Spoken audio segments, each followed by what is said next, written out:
ever wondered the effects of stress on the body? I want to start off with the question of what is stress? Stress is the body's natural reaction to challenges or changes. This is going to be a biological change in our brain. And I really want to highlight this quote here. It says, most Americans admitted to feeling stressed out here and there. 75% admitted to feeling stressed here and there. But almost 45% of Americans admitted to feeling stressed on the daily basis. And that is a large percentage. Very Well Mind has pointed out some stressors here, and I really want to highlight this picture while I say this, that this woman is holding her head. She's feeling stressed. There's multiple stressors in our daily life. As this woman is by a laptop, we can assume that is she doing something for work? Work is a stressor. Having young children, money stressor, like I said before, job stressor. Many things can lead to stress. And it's important that we figure out what is stress and what does it do to our body. So I want to jump in here and explain how do we know we're in stress? How do we know? So you're going to get, the heart rate is going to be through the roof. You're going to have a really fast heart rate, shaky hands, shaky body. You could feel dizziness, off balanced, clammy, sweaty. You could have blurred vision. There's many ways that we can know that we are actively in stress. Holding your head, just many things. PubMed Central is saying that stress can promote diseases as well as conditions due to a chronic stress, says Schwab L. Boehringer. So I really want to get into what parts of the brain is being affected by stress. So I can see here, I have a little diagram here.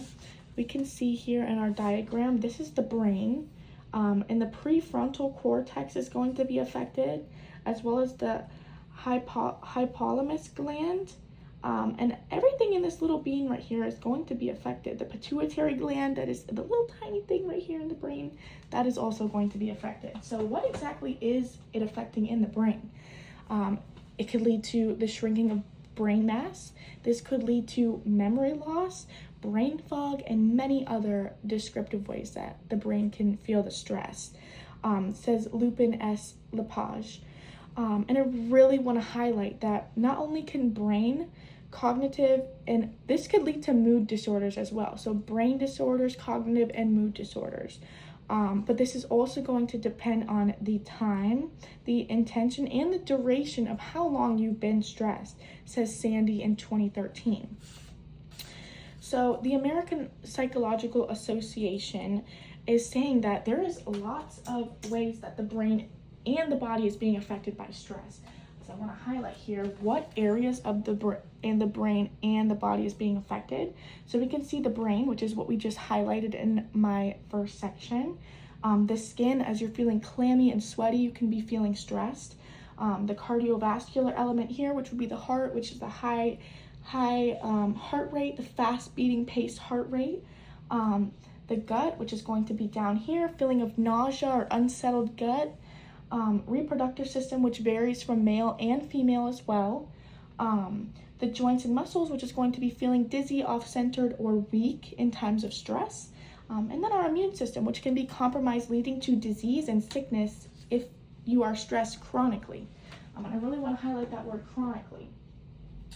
So we can tell that stress is affecting not only the muscular skeleton system, cardiovascular, endocrine, the respiratory, the gastro system, as well as the nervous and the reproductive system.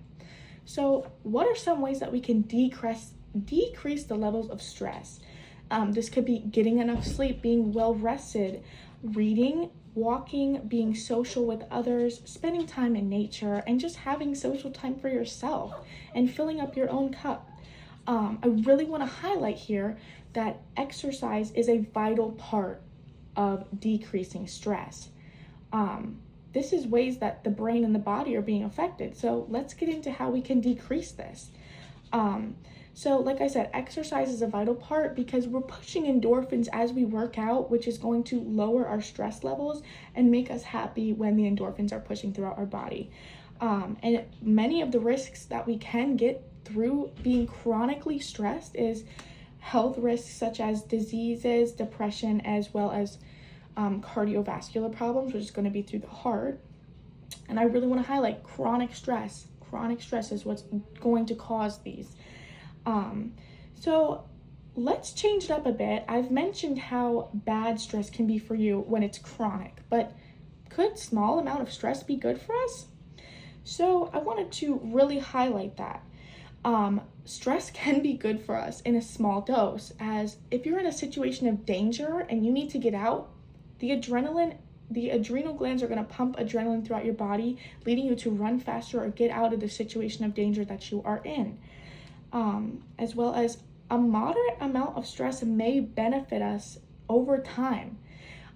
This is from Time Magazine. They stated that could small amount of stress be good for us over time? It might be. As well as physical stress benefits us. This could be through exercise. As I mentioned, the endorphins as well as stress is pushing us to lift stronger and make our muscles grow larger.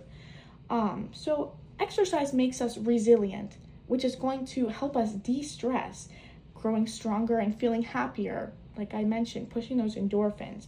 Due to dimitrone, stress can boost immune function. Didn't I mention that stress could, break immune function? That is true, but chronic stress is what's going to do that. And I really want to highlight the differences of that. This is some of the ways that we can be affected from chronic stress, but I really want to highlight the ways that we can boost our mental health through decreasing our levels of stress, as well as ways to manage stress here. We can see this as well. And then this is what I'm saying now, that there is a definitely difference between chronic stress and good stress, as good stress is going to recharge your battery and bad stress is going to decrease it. And then when acute stress is managed, this is actually benefiting us. I really want to say stress is the biological change in our brains when there is a change near us or a challenge near us. And chronic stress is very bad for the body, as well as our systems, our brain function, our body systems, and everything in between. But small and moderate amounts of acute stress could be good for us in certain situations. And then my sources that I use today is going to be Time Magazine, American Psychological Association, PubMed Central, and the Healthline article. Thank you.